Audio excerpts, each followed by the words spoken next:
2009. She was heavily involved in Operation Desert Shield and Desert Storm and was the first woman Marine in combat operations. Kat has received countless awards and recognition for her service, including the Marine Corps Distinguished Service Award.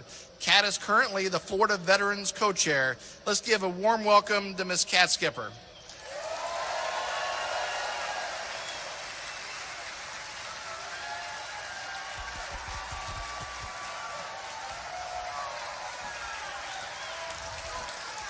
What a wonderful crowd. Welcome here. I'm doing the honor of doing the Pledge of Allegiance, and I would like for everyone, well, you're already standing, so I can't say that, right? So if you wouldn't mind, please, put your hand on your heart, and for the military, you're able to salute. And the flag is right here. I pledge allegiance to the flag of the United States of America and to the republic for which it stands, one nation, under God, indivisible, with liberty and justice for all. God bless America, and God bless every one of you. Thank you.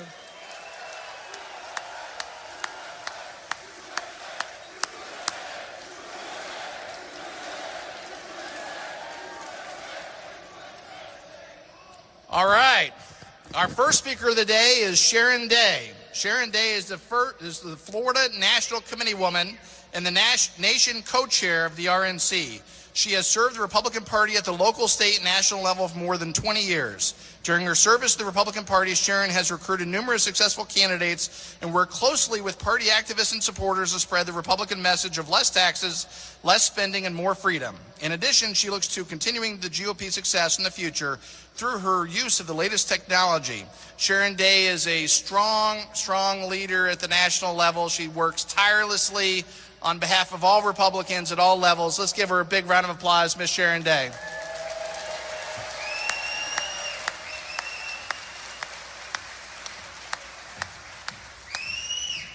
Thank you, Joe. Well, good afternoon or good morning, whichever one it is. How is everyone? Doing good?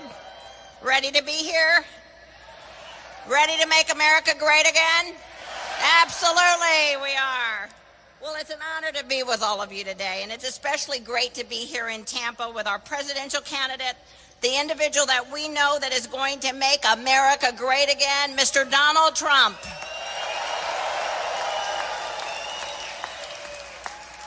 Four years ago, Florida was honored to host the National Republican Convention right here in this wonderful community.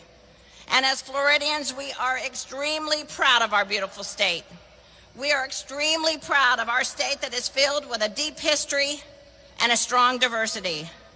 We're a state rich with natural resources, a state rich with strong and remarkable leaders on our state. The state that we are proud to call home will once again play an important role in this election by making sure that in Florida, we put Donald Trump in the win column and we take back this White House for America. Together, we will do everything that we can to make sure that crooked Hillary never gets back into that White House.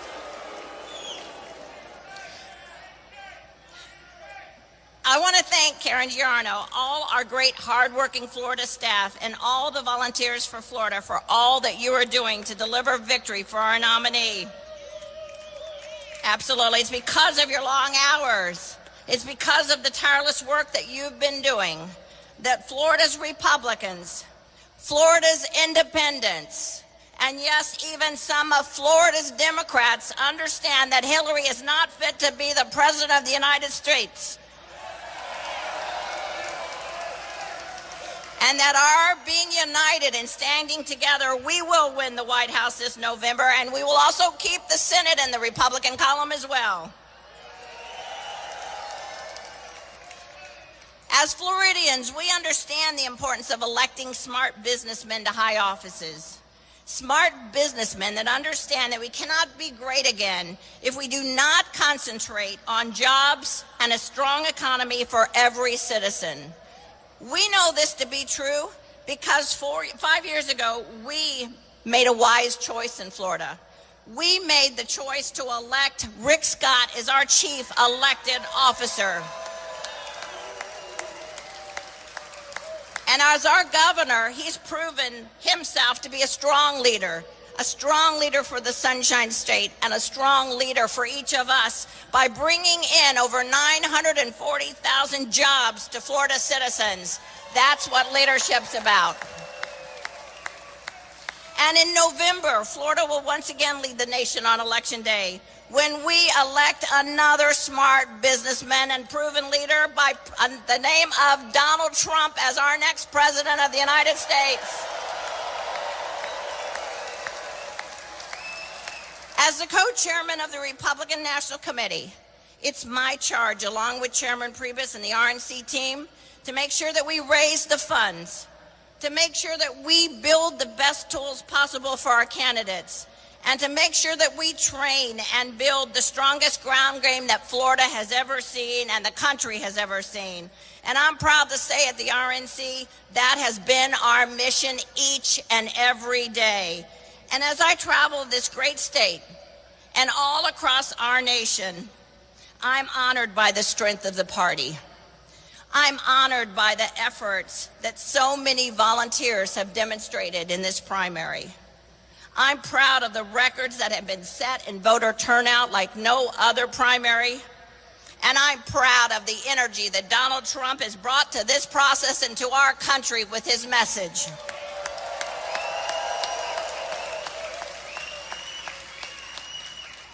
Now, Hillary's going to continue to play that gender card. Absolutely. And she says she's pro-woman. And she's only saying that she's pro-woman. She only says she's pro-woman because she understands that in this election, that women may be the big deciders in this election. But just because Hillary says she's pro-woman and she keeps repeating it, well, it doesn't make it the truth. Not at all. Because did you know that both Republicans and even Democrat women don't trust Hillary Clinton because of her own dishonest actions? Her dishonest actions, like her inability to tell the truth about her private server, or her dishonest actions of continuing to lie to the families that lost loved ones in Benghazi still today, or her willingness to put our national security at risk for her convenience and her secrecy. And most importantly, because Hillary's willingness to continue to lie to the American public every single day. That's why she's unfit, and that's why she will never be the president of this United States.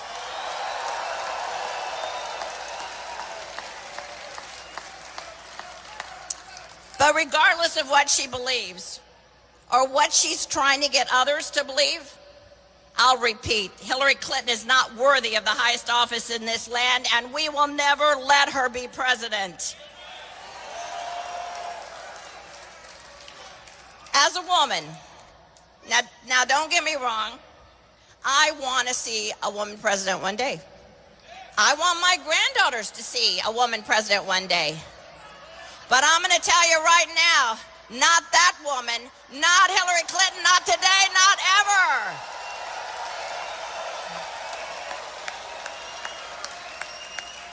Because America deserves a president that they can trust.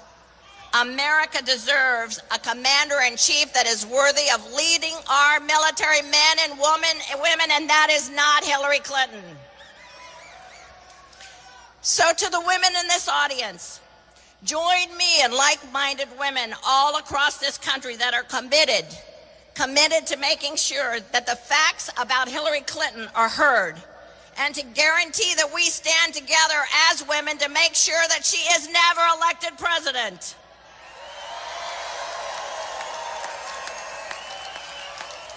The legacy in this election, well, it's going to be the great unity in our fight for our country. And that's going to be demonstrated on Election Day. This country's future depends on victory. There are too many important jobs that need to happen. We need to rebuild our job. We need to rebuild the economy. We need to strengthen our national security. And most important, the next President of the United States will play an important role in determining who is our next Supreme Court Justice. That's the leadership that Donald Trump is going to bring to America, and that's why Donald Trump will be the next President of the United States.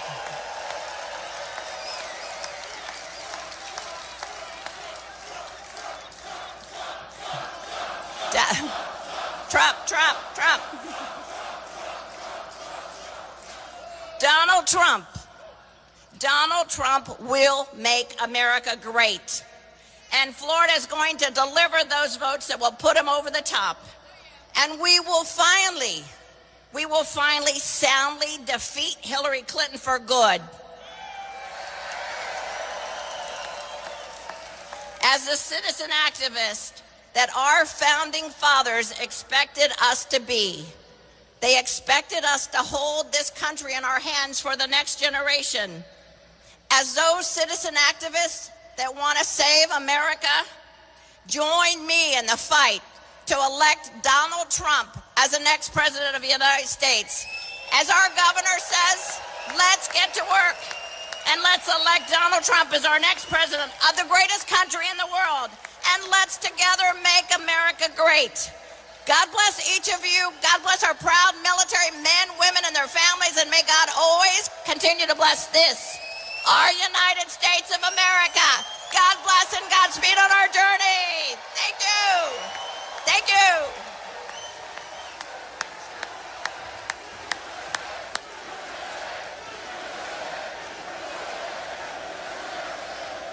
Thank you, Sharon Day.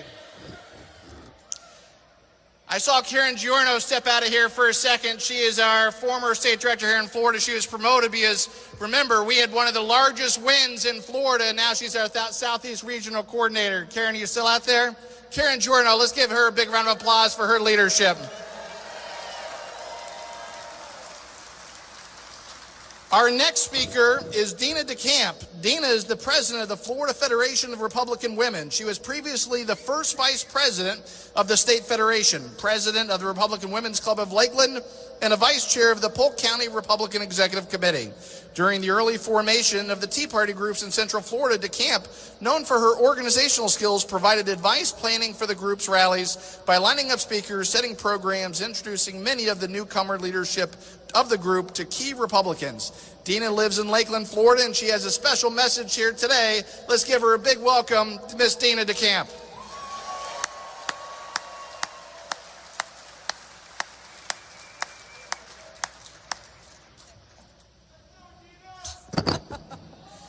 It's so nice to see so many Republican women in the House.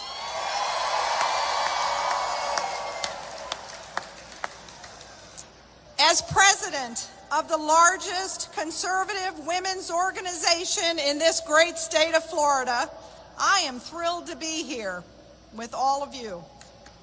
There are so many reasons for my excitement, but let's start with the fact that this year we already have a winner.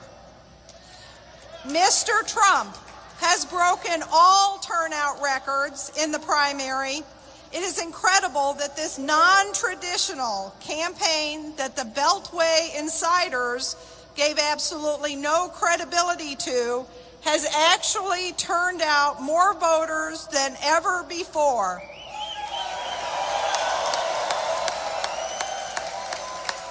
That is historic. Speaking for the Florida Federation of Republican Women, I can tell you another way that Mr. Trump has made history in our state. That is my presence on this stage today.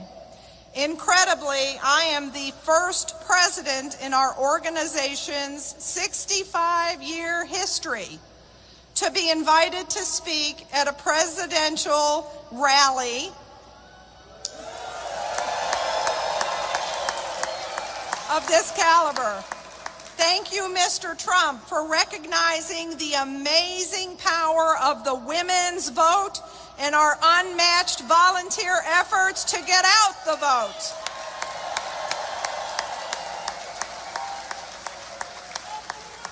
And I bring you greetings from our sisters in the National Federation of Republican Women, where tens of thousands of women leaders are working day and night across this country to spread the truth and get you elected.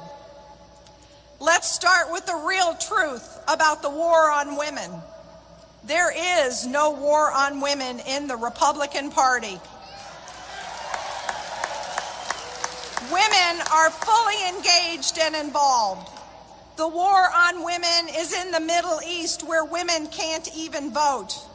And the American war on women is unemployment and failed economic policies that impact single mothers living in poverty with no hope for a job. Smart women know Hillary and Obama's real record, and we are voting for Donald Trump.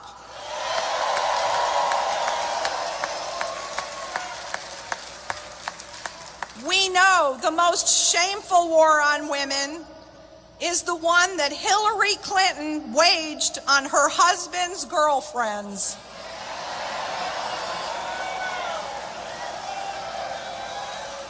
She has a disgraceful record of bullying, lying, cheating, and hanging on to her husband's coattails to advance her personal agenda.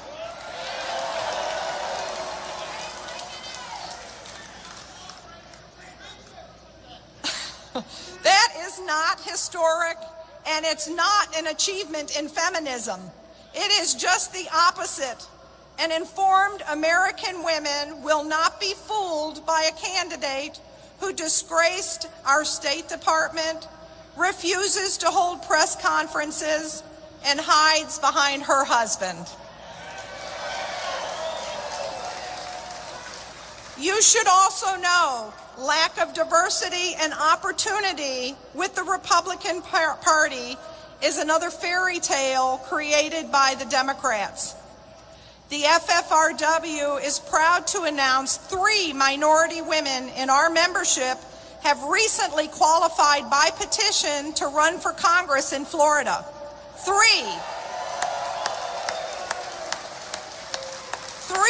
Republican women leading the way for more women to follow suit and run for elected office. We need to have a president that is not afraid to tell the truth to the American people, someone that listens to the people and hears what they say, a president that understands economics and hard work and how important family and friends are, a man that knows how great America once was and can be again, and is willing to work with us to bring her back to her glory. And that man is Donald Trump.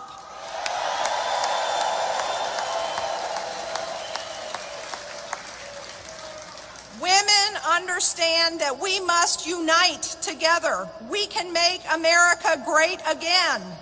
We are so confident in Mr. Trump's abilities to help bring us back to greatness that the Florida Federation of Republican Women is proud to endorse Donald Trump for President of these United States.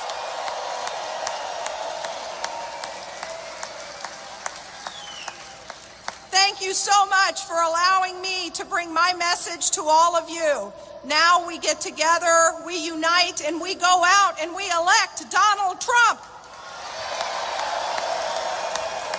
God bless you all, and God bless the great United States of America. Let's give it up for Dina DeCamp. Thank you, Dina.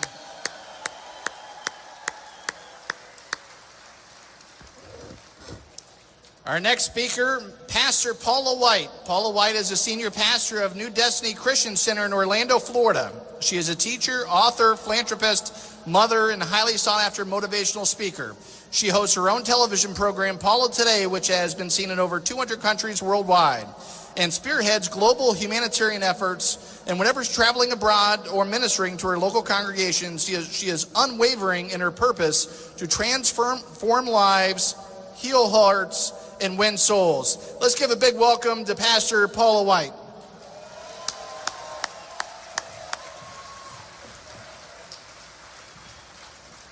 Good morning. It's a great day. Part of making America great again, and I just want to share a few thoughts with you personally, is going back to the original intention of God and the founding forefathers of our nation, which is you have a right to live freely, to pursue what motivates you, and to be treated impartially by just government. We're a nation whose foundation was founded on faith. We are a nation that has to be made great again. We must uphold the values that our forefathers founded. Roman Buehler, a political activist from Virginia who attended the Faith and Freedom Coalition yesterday, said, "It showed a different Donald. But to me, this was not a different Donald, but the man that I've known for many years." I had the great privilege of meeting Mr. Trump almost 14 years ago. I received a phone call and they said, "Mr. Trump's on the line." I said, "Sure he is." They said, no, Donald Trump's on the line." I said, yeah. I mean, had the Prentice been around or had I seen it at the time, I would have said, "You're fired." And finally I picked up the phone and he said, "You're fantastic. I've been watching your sermons preaching on value of vision."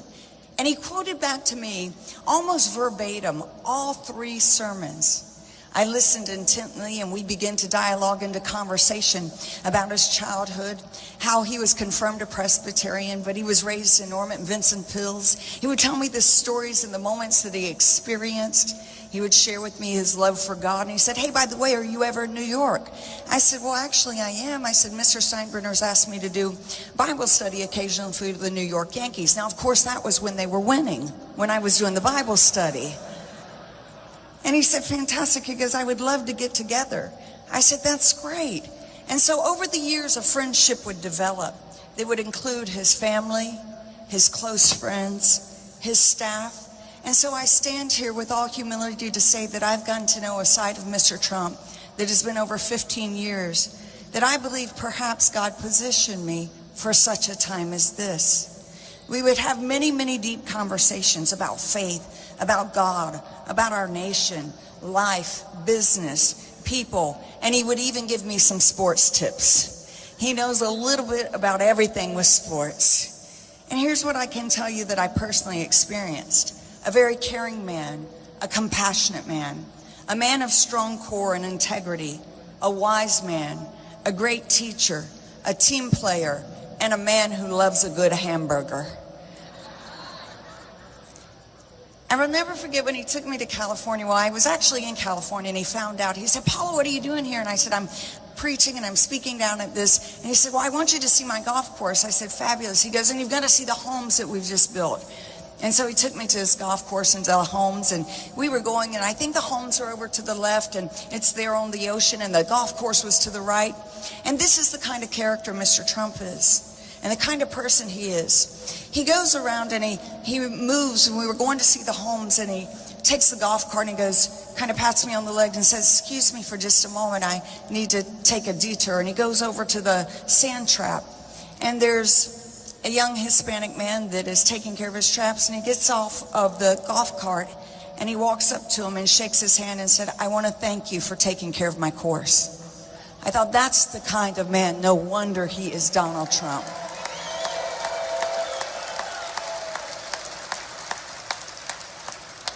This is long before a presidency. This is long before a general election. This is the man that I've known for almost 14 years. I can continue to tell you story after story how I took a friend one time to his office because he would allow me. I know we do love Trump. We do. He would allow me, amen, he would allow me to sit in his office like a fly on the wall, which, by the way, he has an open door policy, and he would allow me just to sit there, I mean, and absorb the information and watch him. And I can tell you, he's a heck of a negotiator. I would watch him do some of the most impossible things and think, how did he just get that done? Because he's Donald Trump.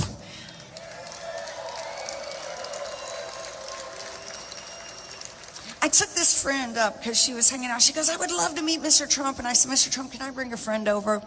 And so her name was Deborah, and she walks into his office. She goes, "Paula, what does he do? What does she do?" And I said, "She's got a ministry to the prostitutes in Texas, and she goes out on the streets, and next thing I hear is, Rona, Rona, and he's calling his staff. And he picks up the phone immediately, and he writes a very large check to support her ministry. Never was asked, but that's the kind of man Donald Trump is.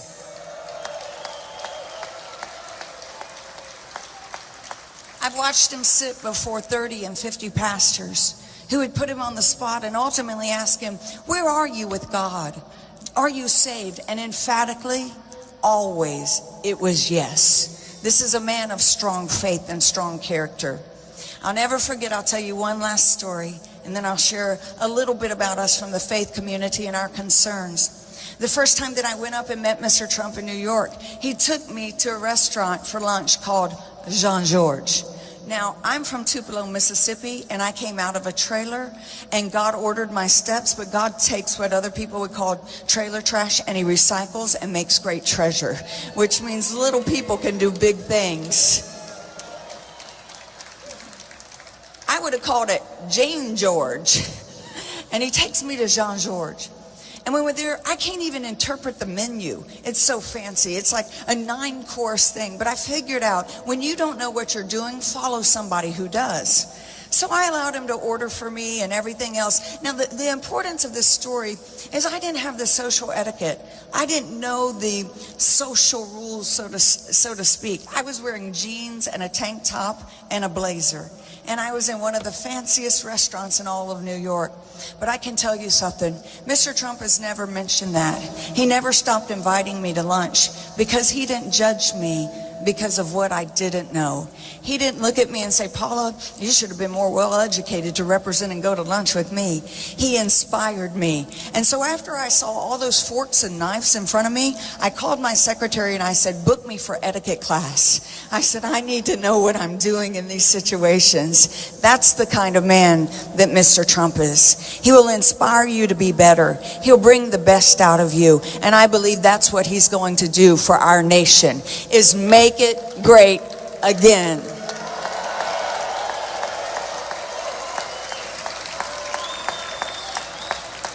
When you look at the fruit of his life, you see his fingerprint in his children. As I said, 14 years is not 4 months or 4 years, but I've known his children for years. The people around him, the longevity of relationships. In fact, I don't think anyone in a position in his office has changed. They've been there 20, 30, some 40 years. His ability to overcome and never give up. When it comes to faith, most evangelicals are deeply concerned about the following issues: our religious freedom, a clear understanding of religious liberty protection. This is important to us, that we want to be able to do life, family, church, college, seminary, religious life without the influence from the government. Currently, government overreach is destroying our ability to practice our faith according to our own conscience. I hope I get a big amen on that one. And Christians and believers have deep concerns that wholesale persecution is coming to the faithful in the United States. Mr. Trump is absolutely committed to protect our First Amendment, which should include the right to practice our faith, express our beliefs, and share our faith without personal reprisal or persecution. Part of making America great again would be to allow freedom for Christian expression. Mr. Trump stands for our shared values, to uphold sanctity and dignity of life, freedom of all kind, regardless of race, gender, ethnicity, or socioeconomic status, to solve poverty and issues among those that need it the most, to forge our partnership with Israel. These are private meetings that I've been in with him, and I can tell you the heart and the character of Mr. Trump. To appoint judges who will uphold our laws, protect our Constitution, and protect rights of all Americans.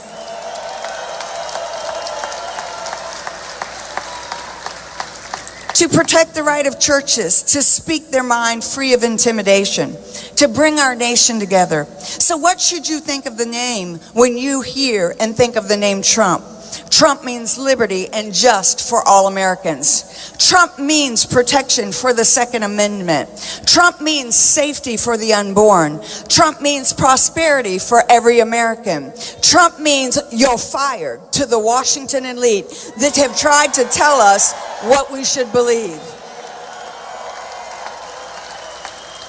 Trump means justice in the Supreme Court. Trump means peace of mind for pastors who want to preach God's truth without fear. Trump means game over to illegal immigrants.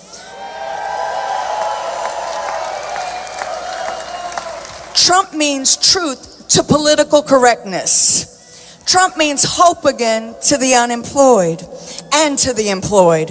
What do I think of when I hear Trump?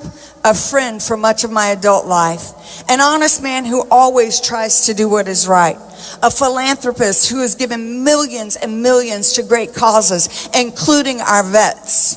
A family man who loves his children and his wife. A courageous man who is fearless in the face of adversity. A strong man who fights for the weak. A hopeful man who doesn't know how to give up. And a hard-working man who won't stop until he gets the job done. A determined man who will make America great again.